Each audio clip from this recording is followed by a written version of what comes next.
Okay, did you guys have a good weekend? Just okay. Saturday was really good. Sunday not so good. This Thursday's gonna go out better though.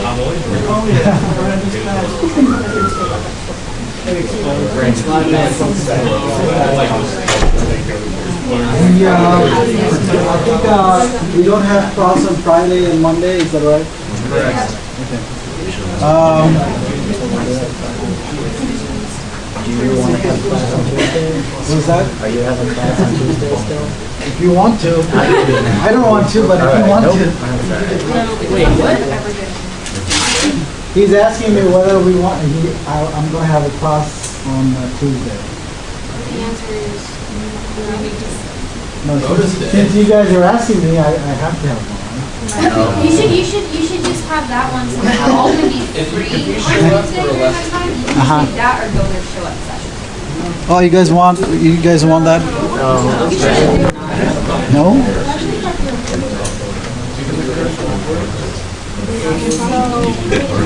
All right. We will talk about that later, okay? Last time, I think we started section 11.2, right? And I think we finished a couple of slides there, but I just want to remind you what we did. We have an infinite sequence, A1, A2, A3, dot, dot, dot. If we add all the terms of the sequence, we get an expression like A1 plus A2 plus A3 plus dot, dot, dot. And this infinite sum, that's called a series or an infinite series. And by using the summation notation, we can express the series as the sum I varying from 1 up to infinity of n going from 1 up to infinity of n. So the first summation represents the series. Sometimes I might not even bother to write n going from 1 up to infinity if it is clear. So sometimes I might just say sum of an without specifying what are the values of n, of the index n. We looked at two examples of two series. One was the series 1 plus 2 plus 3 plus 4 plus 5 plus dot dot dot. And we saw that series does not have a sum. Okay? And we also looked at the other series, which is half, 1/4, 1/8, 1 over 16, and so on. And we saw that the sum of that series was what? The sum of that series was 1. Okay? And how did we come up with the sum? Anyone remembers? How did we come up with the sum? We looked at the nth partial sum, right? Nth partial sum means you add all the terms up to the nth term. That's the nth partial sum, and then you take the limit of the nth partial sum as n goes to infinity, right? That's how we got 1 here. So more generally, suppose that I have a sequence A1, A2, A3, A4, ... and I add them up. I get the series A1 plus A2 plus A3 plus A4 plus ... That's the series. And I want to define the sum of the series, okay? So we take partial sums. So S1 is the sum of the first 1 term. S2, the sum of the first 2 terms. S3, sum of the first 3 terms, and so on. So what is Sn? Sn is the sum of the first n terms, right? And so that's the nth partial sum, and which is basically the sum I varying from 1 up to n of ai, right? This is called the nth partial sum. Now, do you realize that as n goes to infinity, if we allow n to tend to infinity, it means that we are adding more and more terms of the series, right? When n gets bigger and bigger here, we are adding more and more terms of the series, right? Is that clear to you? So we are going to define the sum of the series by the limit of the nth partial sum as n goes to infinity. That is, once again, say I have this infinite series and I am looking at the nth partial sum. Now, once you look, the partial sums, they form a sequence, right? S1, S2, S3, S4, ... the partial sums, they form a sequence, right? So it has a limit, or it may not have a limit depending on whether it's convergent or not. But the sequence of partial sums, right? If you look at the sequence of partial sums, what are you doing? What is it doing? It's just adding more and more terms, right? So what is S4? S4 is basically S3 plus the next term of the series, right? Realize that as we progress through the sequence of partial sums, we are adding more and more terms of the series. So it makes sense to say that the sum of the series is given by the limit of the partial sums, right? So we are saying that if the sequence of partial sums is convergent and has limit s, then the series has sum s, okay? So we say that if the sequence of partial sums converges to a number, then the series is a convergent series, and the sum of the series is the same as the limit of the partial sums. And if the limit of the partial sums, if the limit of the sequence of partial sums does not exist, we say that the series is divergent. Am I making sense? The series is divergent if the limit of the sequence of partial sums does not exist. If the limit of the sequence of partial sums exists as a number, then that's the value, that's the sum of the series, and in that case we say that the series is convergent. Did that make sense to you? So recap is, I have the series, right? And the series, the summation n going from 1 up to infinity of an, and then the sum of the series is given by the limit as n goes to infinity of the sum of I going from 1 up to n. Notice that this sum is what? This sum is Sn, right? This sum is the nth partial sum. So the sum of the series is given by the limit of the nth partial sum. And again, if the limit exists, then we say that the series is convergent. If the limit does not exist, we say that the series is divergent, right? Okay. Any questions on the definition? Now we looked at two different examples, right? Let me remind you the examples that we have seen.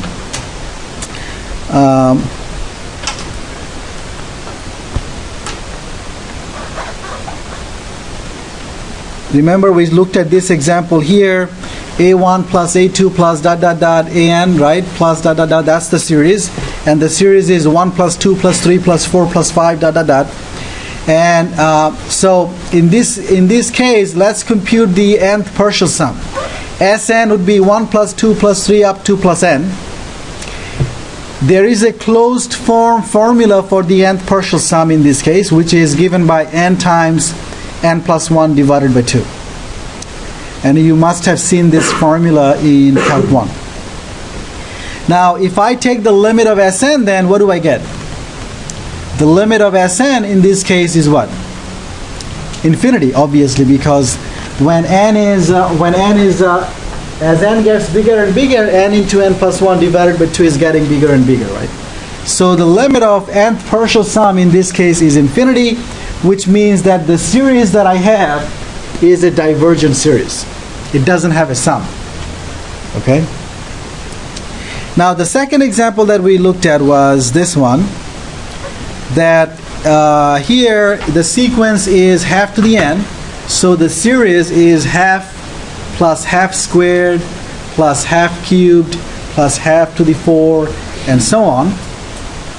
And in this case we did a trick and we came up with a formula for the nth partial sum. In this case, the nth partial sum came out to be 1 minus half to the n, and then if I take the limit as n goes to infinity, we saw that the limit is 1, right? And so in this case, the series has a sum, and the sum is 1. It's a convergent series. Everybody's okay? So the first series was divergent, second series was convergent. All right, so now this is a very important series. This is called the geometric series. What is a geometric series? Well, a geometric series is a series of this form. Okay. Here, A and R, they are both constants. Okay, A and R, they are both constants. The value R here is called the common ratio. Notice that every term of the series is R multiplied by the previous term. You realize that? Every term of the series is the common ratio R multiplied by the previous term. You see that? In other words, the ratio of consecutive terms, right? The ratio of two consecutive terms is what? R. If I divide any term by the previous term, I get R, right? AR cubed over AR squared, that's R. AR squared divided by AR, that's R. So the ratio of two consecutive terms is always R. That's the common ratio. And every term is R multiplied by the previous term. Am I making sense? All right, so that's the series that we have. Notice, can someone tell me how many terms do I have up to the term AR to the n minus 1? How many terms do I have up to the term AR to the n minus 1? How many terms? What's that? N terms, right? Because notice that the first term is AR to the what? 0. AR to the 0. The exponent on R in the first term is 0.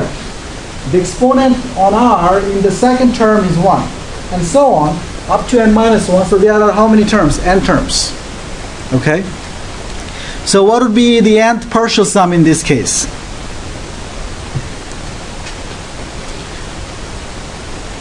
Well, before I do that, So this is called the geometric series, and R is the common ratio.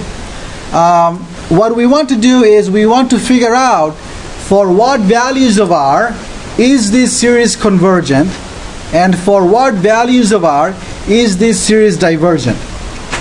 And we also want to know if if this series is convergent for a value of R, then we also want to know what's the sum. Okay? Now let's analyze. First of all, let's look at a simple case. Let's say R is 1. If R is 1, what's the series?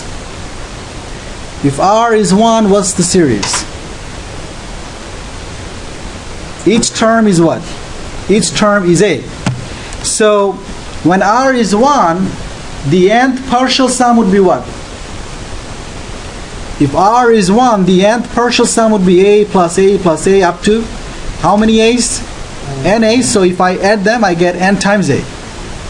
Now, if I take the limit of the nth partial sum as n goes to infinity, what do I get? It depends on A, right? If A is remember A is a constant. So if A is positive, N times A will approach positive infinity. If A is negative, N times A will approach negative infinity, right? Everybody's okay with that? So we see that when R is 1, the limit of the nth partial sum is either positive infinity or negative infinity, which means that when R is 1, the series is divergent. It doesn't have a sum, right? Everybody is clear? Let's now assume that R is not 1. Let's now assume that R is not equal to 1. And we are going to apply the same trick that we applied last time in the second example. Okay? R is not 1, let's say. So what's the nth partial sum in this case? The nth partial sum is A plus AR squared all the way up to plus AR to the n minus 1. What I'm going to do is multiply both sides of the equation by R. So if I multiply both sides of the equation by R, do I get the second equation? Everybody sees that.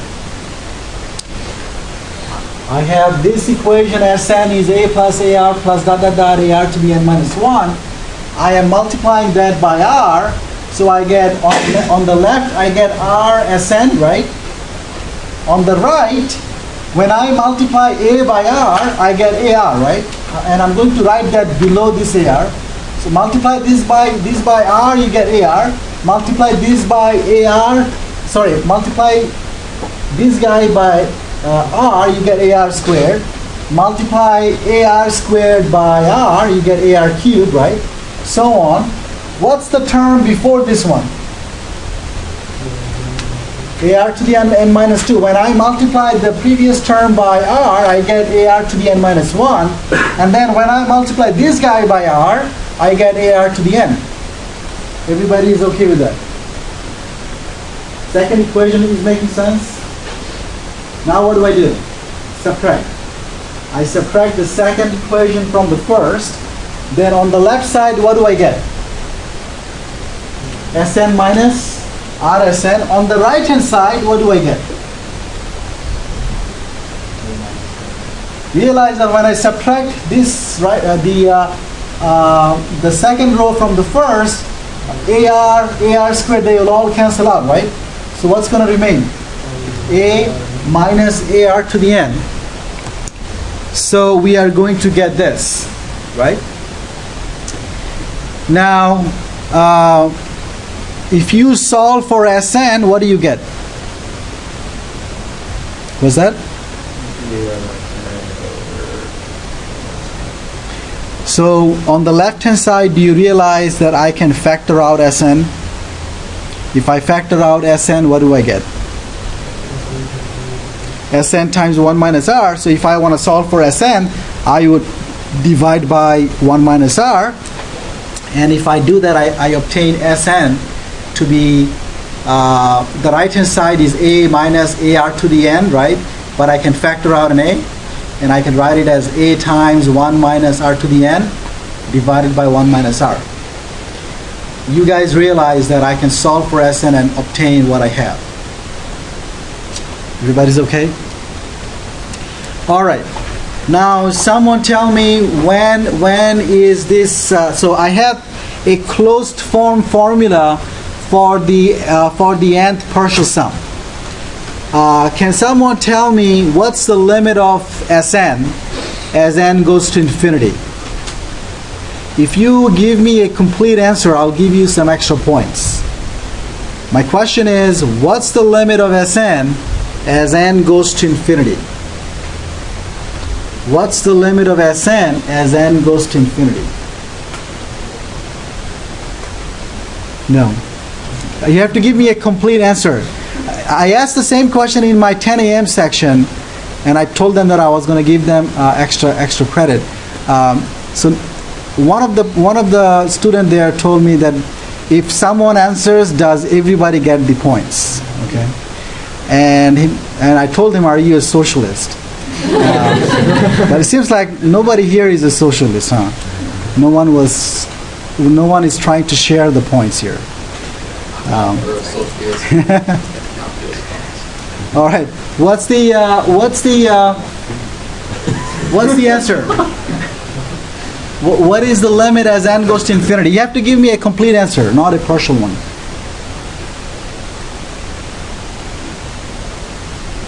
What's the limit as n goes to infinity of Sn?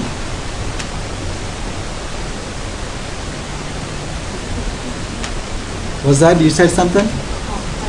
You said depends? Yeah. Yeah, go ahead. Depending on if A and if R are positive or negative. Because Partially, but I'm taking the limit of Sn, and the only term here that has n is r to the n. Nothing else has n. So the limit of everything else is just the same. So yeah. No. Well, first of all, let me just give you one hint, okay? Do you even know what is r? Okay. So if you don't know what r is, you don't know what the limit is. But that means that you have to break it up into cases. What is r? According as what r is, what's the limit? Haven't you seen r to the n before? Okay, then you should know what's the limit of r to the n. Yeah, I'm not giving any more hints.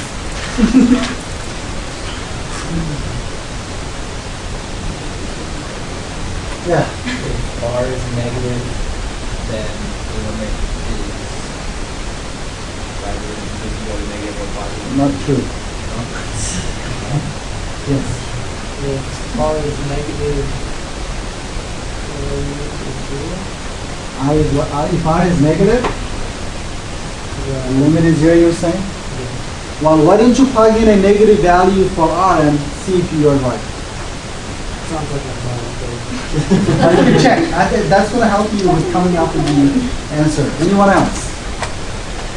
Again, I want to know what's the limit of Sn as n goes to infinity, and you should realize that it only depends on this guy, r to the n.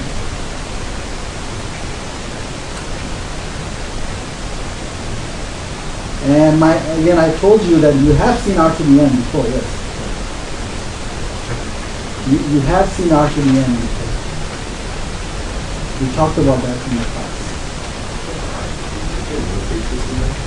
Was that?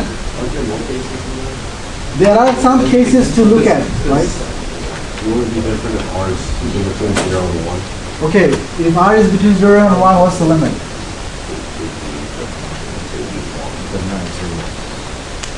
It's not going to be 1.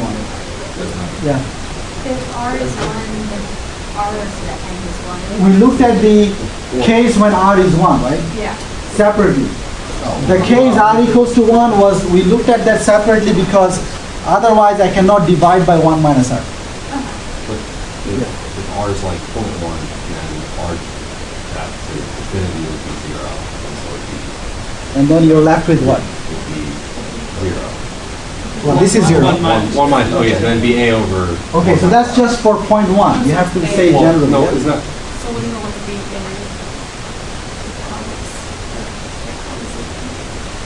Well, if R is 0, the limit would be A, that's true. Oh. But then again, you're telling me a specific case.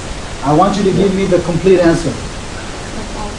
Yeah. If R was negative, wouldn't the function be from 1 to infinity and negative infinity, since it was positive, it would be going negative. It's going to fluctuate, but still it's not complete answer. Yes.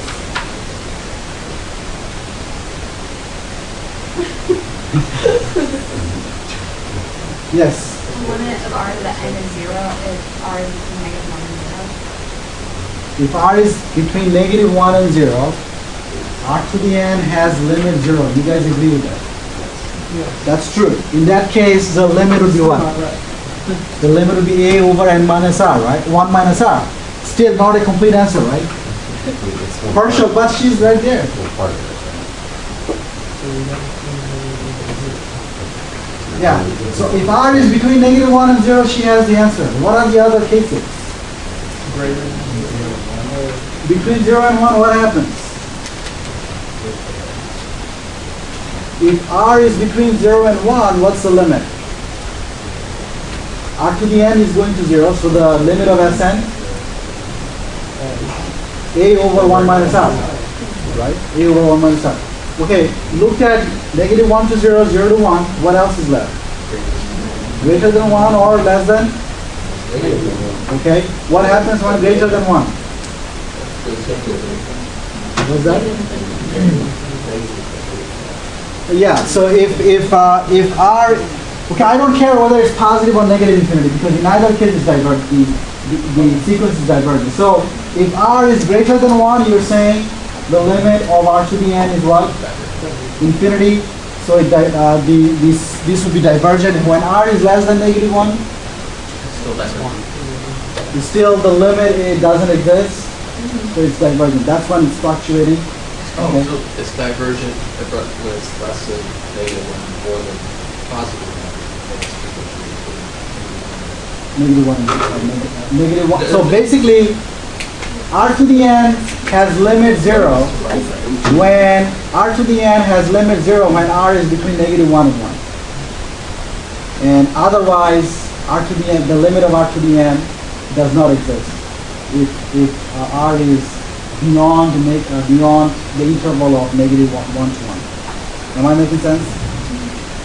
All you have to do is look at one of the slides that I had in section 11.1.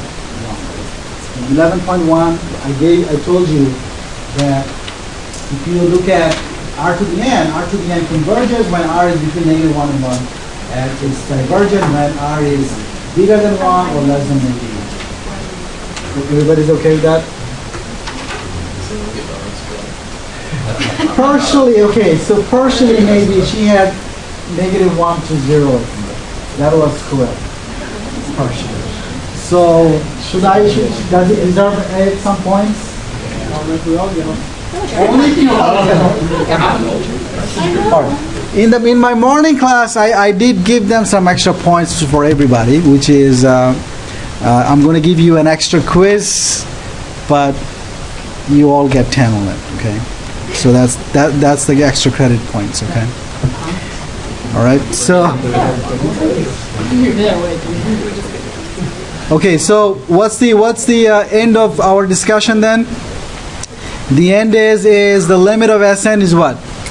The limit of Sn is A divided by 1 minus R in the case what? In the case R is between negative 1 and 1. And when R is between negative 1 and 1, I can say that absolute value of R is less than 1, right?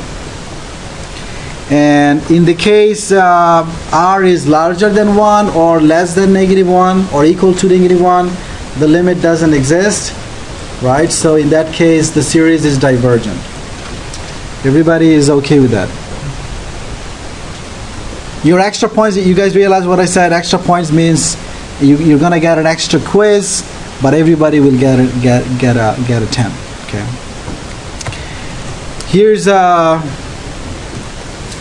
recap of everything that we said. This is what you need to remember. Definitely need to remember that if I have, so again, the geometric series is the sum n going from 1 up to infinity, a r to the n minus 1 which is equal to A if AR plus AR squared plus dot dot dot.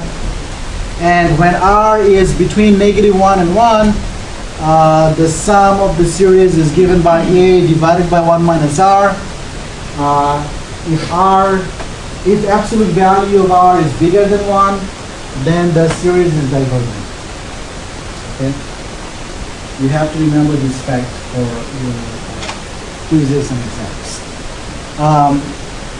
Now sometimes instead of, you see the notation that I'm using here, so here we are using the notation that the sum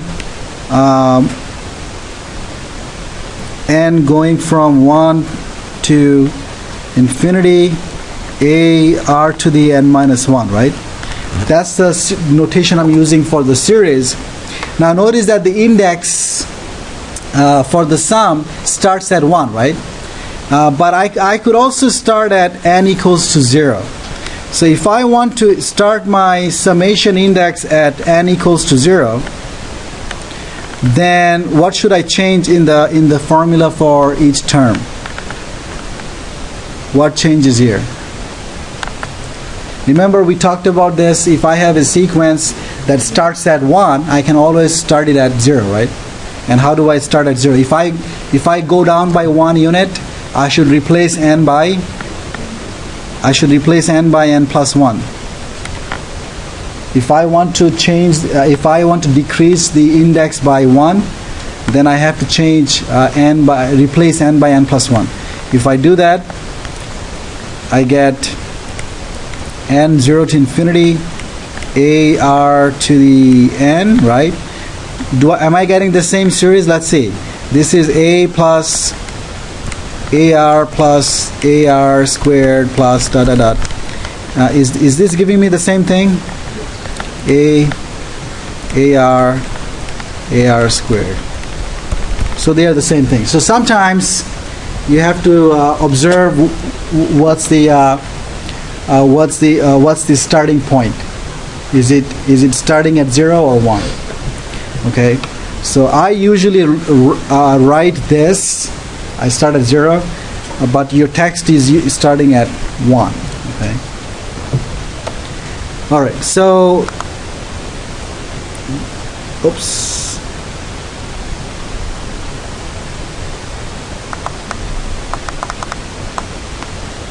All right. So that's the geometric series. Now, someone tell me.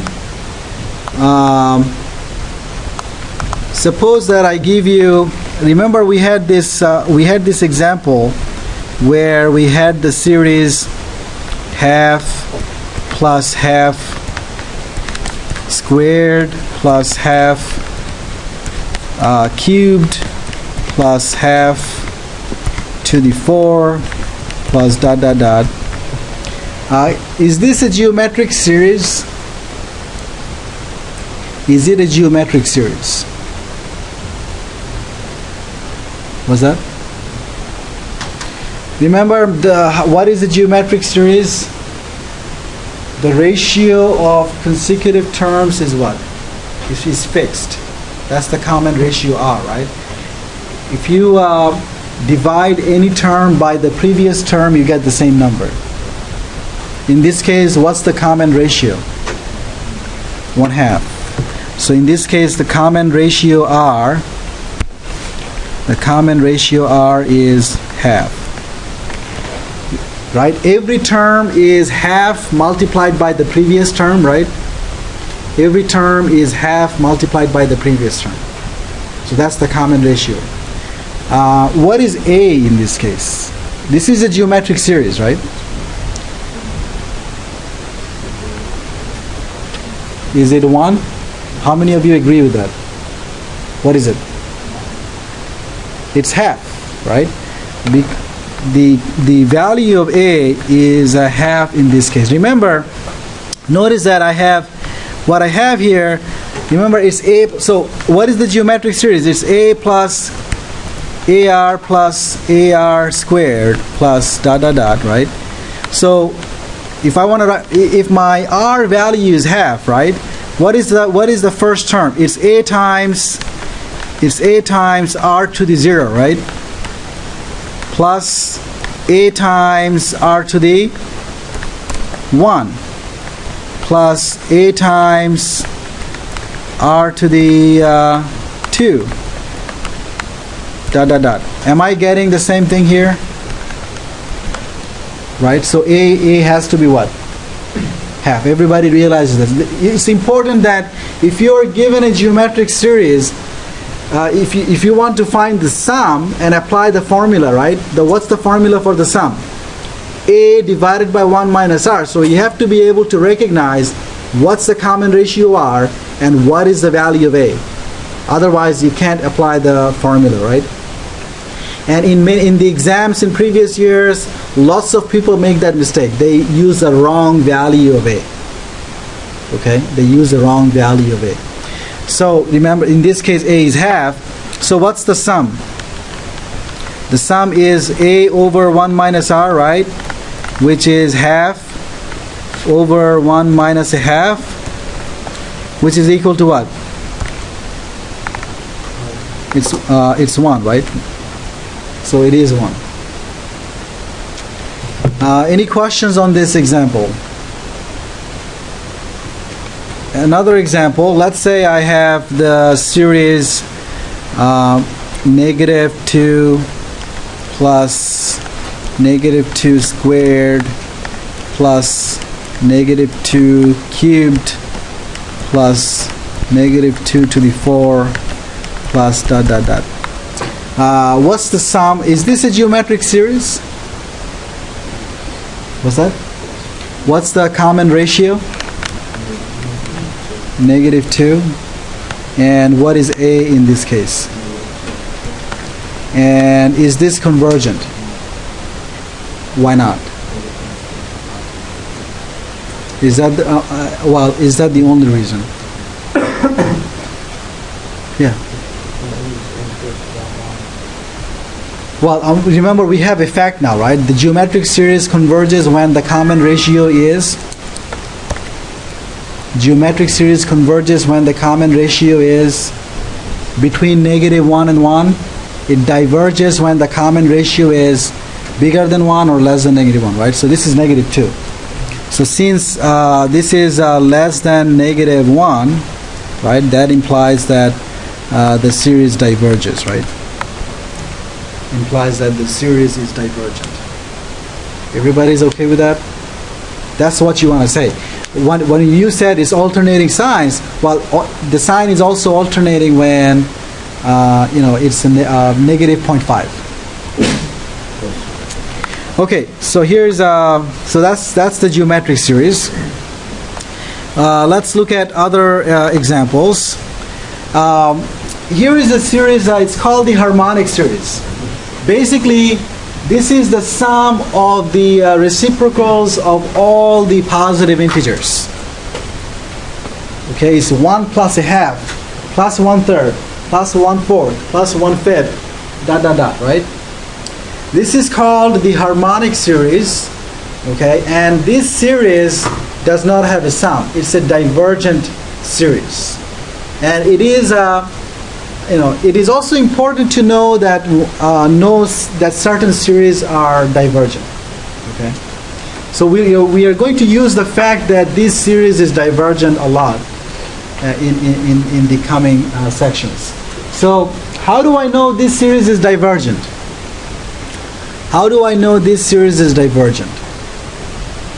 Well, it's not easy to figure out that that's the case. So let's see how we can come up with that. Let's look at the even partial sums. Okay, the partial sums with even index. Okay, S2, S4, S6, S8, and S2, S8, S2, S4, S8. I should be saying that the partial sums where the indices are powers of 2. Okay? So, and see if we can say something about them. What is S2? S2 is 1 plus half, right? That's the sum of the first 2 terms. Now, can I say that, well, that's 1 plus a half. What is S4? S4 is 1 plus a half plus 1/3 plus 1/4, right? And that's greater than what?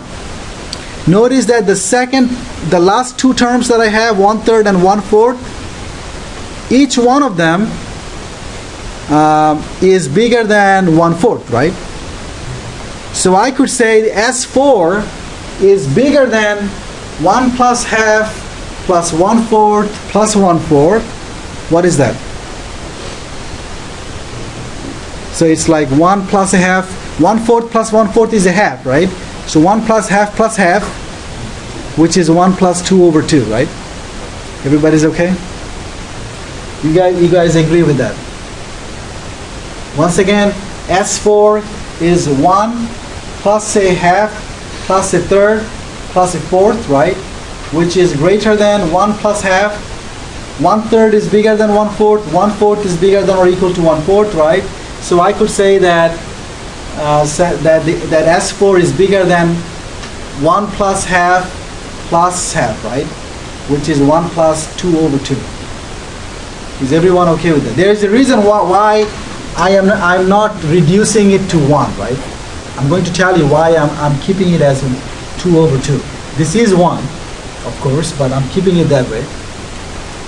What is S8? S8 is the sum of the first 8 terms, right? So 1 plus half plus 1/3 plus ... up to 1/8, right? So what I'm going to do is the last 4 terms, I'm going to say that each one of them is bigger than 1/8. Okay? So then S8 would be bigger than 1 plus half. Oh, these two, I'm going to say each one of them is bigger than a fourth. And each one of them here bigger than an 8. So what do I have then? I get a half from the 1/4 plus 1/4, and I get what? I get another half from the 1/8 plus 1/8 plus 1/8 plus 1/8. So what do I have together? 1 plus 3 half, right? Everybody's okay with that? So S8 is bigger than 1 plus 3 half. Can someone tell me what are we going to have for S16?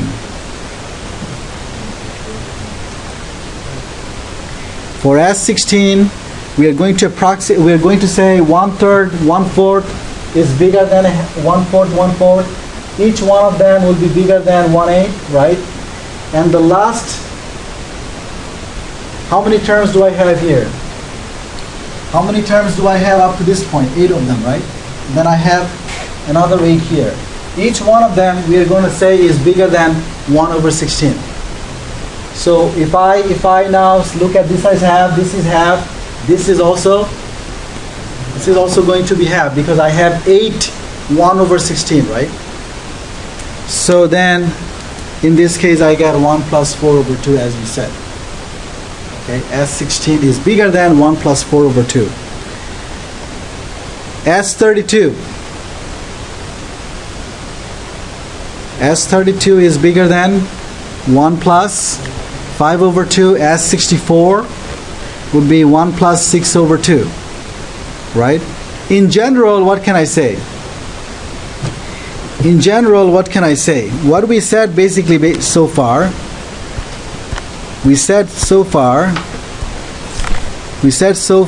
S2 is 1 plus 1/2. We said S4 is 2 squared, right? We said this is bigger than what? 1 plus 2/2, right? And we said S8 means S2 cubed is bigger than 1 plus 3/2.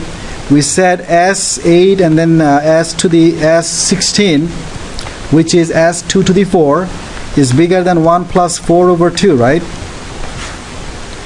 And then we said S2 to the 5, that's 32, is larger than 1 plus 5 half, right? And generally, what's happening is that S2 to the n is larger than 1 plus what? N/2. Everybody sees the pattern. So what does it tell you about the limit of S2 to the n? What does it? So what we are saying is the partial sum S2 to the n is larger than 1 plus n over 2. So as n goes to infinity, 1 plus n over 2 goes to infinity. So the limit of the sequence of the partial sums does not exist, right? So that's where we are getting to. So as n goes to infinity, S2 to the n goes to infinity as well. So that means that Sn is a divergent sequence. Okay? So it tells us that the harmonic series is divergent. Okay? The harmonic series is divergent. Everybody is okay. What it means is that if we add more and more terms, we are getting a bigger and bigger sum. Okay?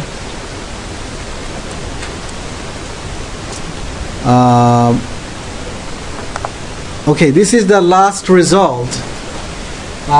This is a very important theorem, okay? What this is saying is that if I have a convergent series, sum of an is convergent.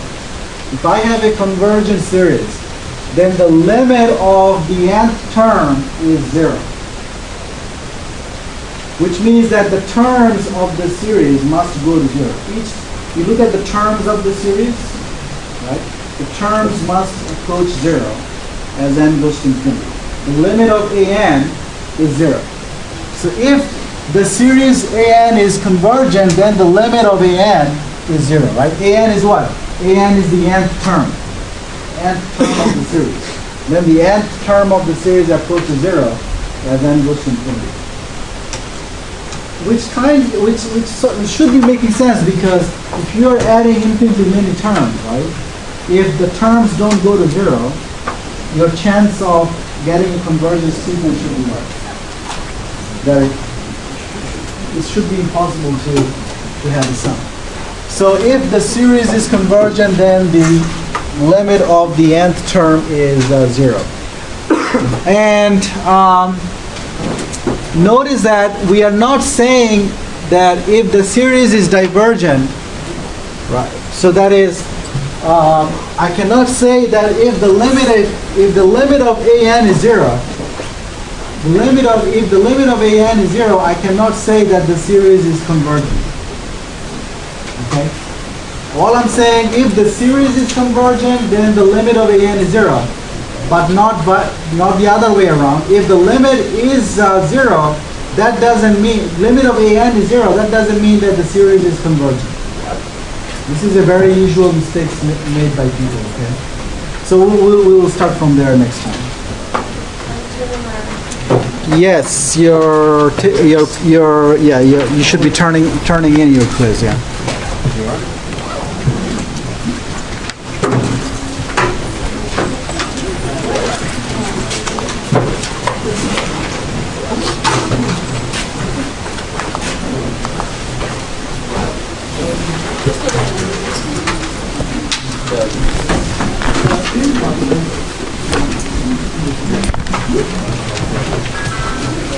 I really don't like this.